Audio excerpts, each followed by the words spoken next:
Tersangka kasus pembunuhan Brigadir Nofriansyah Yosua Huta Barat, Ferdi Sambo, telah menjalani tes kebohongan di Laboratorium Forensik Mabes Polri Sentul, Kabupaten Bogor kemarin. Tes kebohongan yang dilakukan secara tertutup ini prosesnya dengan menggunakan alat pendeteksi yang sudah terverifikasi hingga memiliki tingkat akurasi yang tinggi, 93%.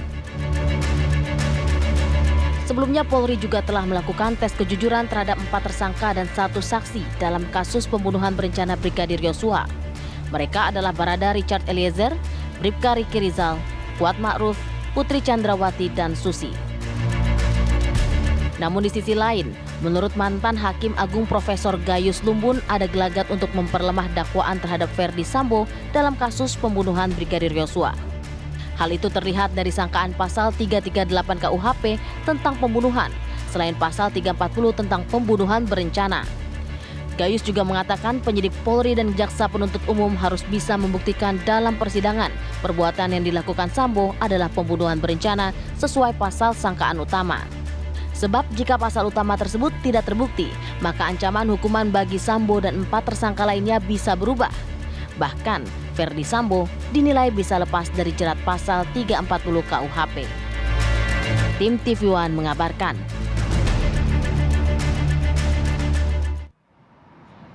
Nah, mungkinkah seperti itu bisa terjadi? Nah, namanya spekulasi karena muncul juga di tengah masyarakat. Sebenarnya tujuannya ini menjadi perhatian publik kan itu tadi, karena untuk mengembalikan juga sebenarnya kepercayaan publik terhadap Polri, bagaimana kemudian keadilannya. Karena banyak juga yang menyaksikan ini pasalnya berat sebenarnya 340 subsidi 338, apakah kemudian juga hukumannya akan setimpal? Karena banyak juga kan spekulasi juga paling tidak ya kekhawatiran dari sejumlah tokoh pakar hukum juga. Ya. Guru hukum juga, ya kan? Nah, bersama kami untuk memperkaya informasi terkait hal ini di studio sudah hadir Martin Lukas Simanjuntak, pengacara keluarga Brigadir almarhum Joshua. Selamat pagi, Bang. Selamat pagi. Sehat, Bang? Agak sedikit pilek. Agak sedikit pilek. Waduh, mudah-mudahan suaranya pagi jangan bindeng nih. Wah. Semoga suaranya jelas ya pagi hari ini ya. Dan di dalam narasi paket tayangan tadi disebut ada nama Prof. Gayus Lumbun. Sudah bergabung juga bersama kami, Prof. Gayus Lumbun. Gayus, selamat pagi, ini Prof. Beliau ini kita ketahui Hakim Agung periode 2011-2018. Selamat pagi, Prof. Selamat pagi. Sehat, Prof? Ya, baik. Ya, terima kasih waktunya, Prof. Dan bersama Prof juga ada Inspektur Jenderal Polisi Purnawirawan Arianto Sutadi. Beliau ini penasehat ahli Kapolri. Selamat pagi, Jenderal. Selamat pagi, Pak Arianto. Selamat pagi, Mbak Maria, Mbak Aris. Selamat pagi, Pak Gayus, Pak Martin, para muslim. Selamat pagi, Pak. Oke, saya ingin ke Prof. Gayus Lumbun ya terlebih dahulu. Prof. Gayus. Sudah disebut-sebut namanya tadi di dalam narasi, Prof. Bisa ya, Prof, terjadi seperti itu? Kan ibaratnya gini, animo publik saat ini terhadap institusi Polri itu sedang baik-baiknya, sedang tinggi-tingginya karena polisi berani gitu ya, memberikan pasal yang terberat loh, 340 subsidiar 338. Catatan, Prof. Ya, walaupun itu sudah tepat, tetapi kan kalau tidak ada kumulatif lainnya tentu akan mengkhawatirkan kalau hanya sifat dari ini adalah subsidiaritasnya terlampau jauh ya. 338 itu hanya 15 tahun. Nah, kekhawatiran saya kalau nanti displacing perkara ini menjadi banyak orang masing-masing berdiri sendiri akan terjadi saksi mahkota di antara mereka menjadi saksi dan ini menyulitkan pembuktiannya. Sekarang saja sudah mungkin akan banyak berbeda ya dimulai kejadian di mana dan sebagainya. Ini mengkhawatirkan nanti di Mahkamah Agung akan multitafsir atas yang benar yang salah yang mana, apalagi digunakan alat lagi ya detektor yang mungkin itu bukan salah satu syarat dari sahnya sebuah alat bukti. Nah, saya memang terakhir ini memberi gagasan agar ada kumulatif yang lain untuk dakwaan yang sifatnya primer tadi ya. Bagaimana sebenarnya 340 itu dikaitkan juga dengan yang lain. Saya menemukan satu undang-undang yang baru yaitu Undang-Undang Nomor 12 Tahun 1951 mengenai undang darurat ini tentang senjata api dan tajam. Di sini ada aturan-aturan terkait dengan apa yang kita lihat dalam dalam perjalanan persoalan ini di penyidikan ya. Kita lihat ada yang pisau, kemudian yang tidak berhak untuk menggunakan, kemudian senjata Glock yang sebenarnya bukan dimiliki oleh seorang tamtama atau bintara. Nah ini mesti ada alasan siapa yang menyerahkan, siapa memberikan, siapa yang menugaskan itu atau memang sah. Nah ini tentu ada subsidiaritas yang sebenarnya lebih kumulatif ya. Kemudian ada lagi obstruction of justice, itu juga ada kait-kaitan. Nanti kalau dikumulasikan juga perbuatan masing-masing akan juga menjadi berat sesungguhnya. Demikian pandangan saya. Yang belum pernah dikaitkan adalah Undang-Undang Darurat 51, yaitu yang belum pernah dikaitkan, padahal ada beberapa kaitan dengan undang-undang ini yang ancamannya cukup berat, sampai dengan mati juga. Oke, Undang-Undang Darurat 51 ini bisa mau dijelaskan Prof, cerahkan kami. Iya, tentu penyidik tahu sekali itu karena sampai hari ini itu digunakan terus dan banyak perkara termasuk perkara-perkara yang pernah saya tangani memang itu masih belum dihapus ya kepentingan dan memang ini perlu dibarui.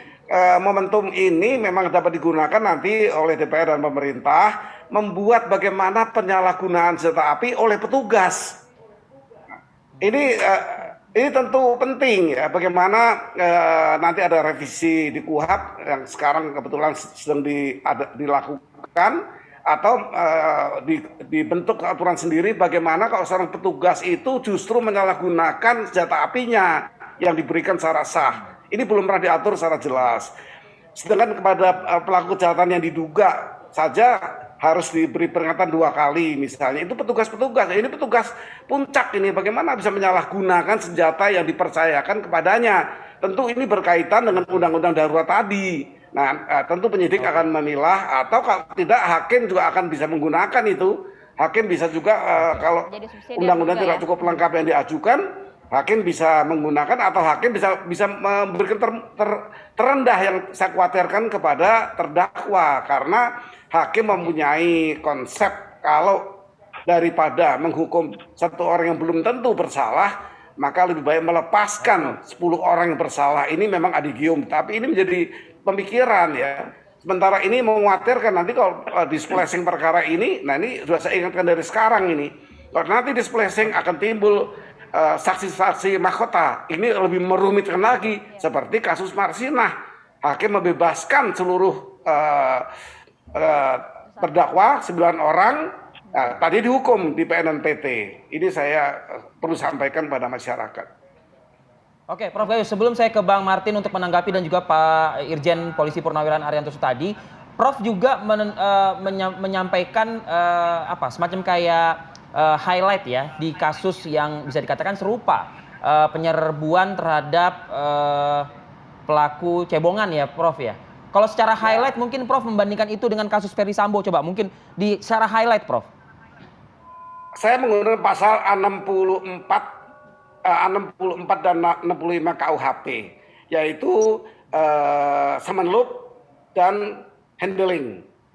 Contohnya adalah apakah ini nanti kalau masuk di salah satu antaranya 2 perbuatan yang ancaman hukuman berbeda tapi dipilih terberat ya. Artinya contohnya ada seorang mabuk menendang petugas. Dia mabuk sudah salah, menendang petugas salah. Tapi ini analogi ini adalah kenapa dia menendang? Dia karena mabuk. Jadi satu saja yang digunakan, mabuk saja. Tapi berbeda kalau yang digunakan 66 ya. Misalnya dia mengebom empang, sudah salah dengan bom, dengan alat peledak, dia mencuri ikan. Nah ini berbeda. Diambil ini perencanaan, dia merencanakan ini bagian dari pemikiran saya sehingga ini mengkhawatirkan dia nanti hanya menggunakan satu pasal, tidak bisa 340, hanya 338, subsidiarnya cuma 1. Nah ini yang saya pikirkan perlu dipikirkan juga oleh para petugas yang bertugas penyidikan pada saat ini. Artinya penyidik jangan hanya fokus di 340 tapi kembangkan lagi pasal-pasal yang terkait dan bisa diturunkan, begitu ya Prof? Ya, supaya jangan nanti 2 perkara yang melanggar hukum dipilih satu terberat, ya, semenlup atau handling. Ini semua ahli hukum pasti tahu. Nah, nanti diambil terberat cuma 1, ya menembak 338 sudah betul. Tapi kan kita kehilangan momen untuk tanggung jawab yang Hukumannya 15 tahun sesungguhnya. ya, Kehilangan momen. maksimal. Yang secara betul-betul harus adil ya. Jadi jangan undang-undang saja, tapi juga menggunakan keadilan. Dibayangkan keadilan nanti seperti apa adil kalau memang itu direncanakan hanya karena skenario ya. Skenario-nya apa? Dia membunuh karena tekanan psikis, jadi spontan. Nah kalau spontan kan 340. Ini perlu cermati dengan baik. Yaitu kemungkinan yang bisa terjadi ya Prof. Ya, menarik sekali tadi pandangan dari Prof. Gayus. Tapi apakah kemudian kekhawatiran ini juga dirasakan juga dicermati juga oleh pengacara dari korban? Usai jeda ya Bang, saat lagi untuk Anda.